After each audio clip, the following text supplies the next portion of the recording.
বিসমিল্লাহির রহমানির রহিম। দেশের সকল শিক্ষা প্রতিষ্ঠানে সকল শিক্ষার্থীদের প্রতি দোয়া রইল এবং সকলের সুস্থতা কামনা করছি। সেই সাথে সাথে বাংলাদেশের সকল রাজনৈতিক দলের প্রতি, বিশেষ করে বর্তমানে সরকারি দল এবং বিরোধী দল সকল সদস্যদের প্রতি সম্মান রেখে সংবিধানের প্রতি সম্মান প্রদর্শন করে, সকল সাংবিধানিক প্রতিষ্ঠানের প্রতি সম্মান প্রদর্শন করে আমাদের রাজনৈতিক দলগুলির প্রতি কিছু অনুরোধ করব দেশের সকল নাগরিকের পক্ষ থেকে। সেটা হচ্ছে, বর্তমানে জুলাই আদেশ বাস্তবায়ন এবং সংবিধান সংস্কার পরিষদ নিয়ে তুমুল বিতর্ক চলছে সরকারি দল এবং বিরোধী দলের মধ্যে। তো সেটা আমরা সাধারণ নাগরিক হিসাবে সেখানে আইনগত জটিলতাটা তো আমাদের কমই বোঝার কথা,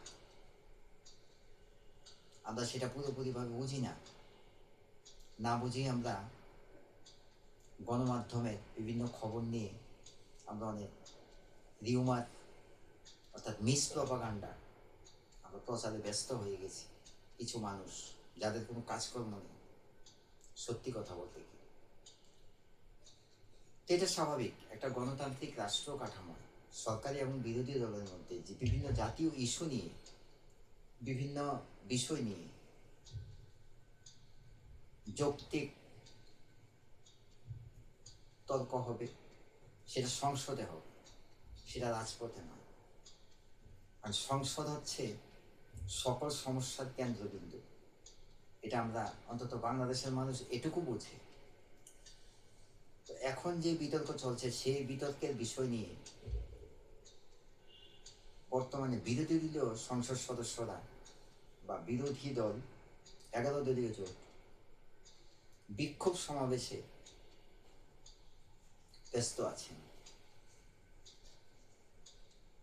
তো আপনাদের প্রতি অনুরোধ, আপনাদের এই বিক্ষোভ, আন্দোলন, সমাবেশ, এইসব বিষয়ে দেশের স্কুল, কলেজ, বিশ্ববিদ্যালয়ের কোনো শিক্ষার্থীদেরকে আপনারা সম্পৃক্ত করবেন না। এমনিতেই কোভিড-19 পর, কোভিড-19 পর আমাদের শিক্ষা ব্যবস্থার একটা বেহাল অবস্থায় চলে এসেছে। ছাত্রছাত্রীরা, শিক্ষার্থীরা এখন পর্যন্ত পুরোপুরিভাবে লেখাপড়া মনোযোগী হতে পারছে না। মাঝে 24-এর গণ আন্দোলন, যেই 24-এর গণ আন্দোলনে আমরা আমাদের গণতন্ত্র ফিরে পেয়েছি, যে গণতন্ত্রটা কিছুদিনের জন্য, কয়েক বছরের জন্য, 2 যুগেরও বেশি সময় ধরে অবরুদ্ধ ছিল, সেই গণতন্ত্র থেকে আমরা মুক্তি পেয়েছি। এখন আমরা একটা পরিপূর্ণ ডেমোক্রেটিক বাংলাদেশ দেখতে পাচ্ছি। তা আপনাদের প্রতি অনুরোধ, অন্তত আপনারা শিক্ষার্থীদেরকে অন্তত আপনাদের এসব বিক্ষোভ, আন্দোলন, সমাবেশ, এগুলাতে আপনারা শিক্ষার্থীদেরকে সংশ্লিষ্টতা যেন না থাকে, তাদেরকে সম্পৃক্ত করবেন না। কারণ এখন আর আন্দোলন, বিক্ষোভ, সমাবেশ, বাংলাদেশের সাধারণ মানুষ এগুলি শুনতে শুনতে, দেখতে দেখতে এখন বাংলাদেশের মানুষের কাছে এগুলির গুরুত্ব অনেক কমে গেছে। তাই আপনারা রাজপথে বিক্ষোভ, আন্দোলন না করে সমস্ত কিছু সংসদেই করেন, আলাপ আলোচনা করেন, এক টেবিলে বসে আলোচনা করেন, অচিরেই সকল সমস্যার সমাধান হয়ে যাবে। তাই আপনাদের কাছে এটুকু অনুরোধ, সকলের সুস্বাস্থ্য কামনা, সকলের প্রতি সম্মান রেখে আল্লাহ হাফিজ।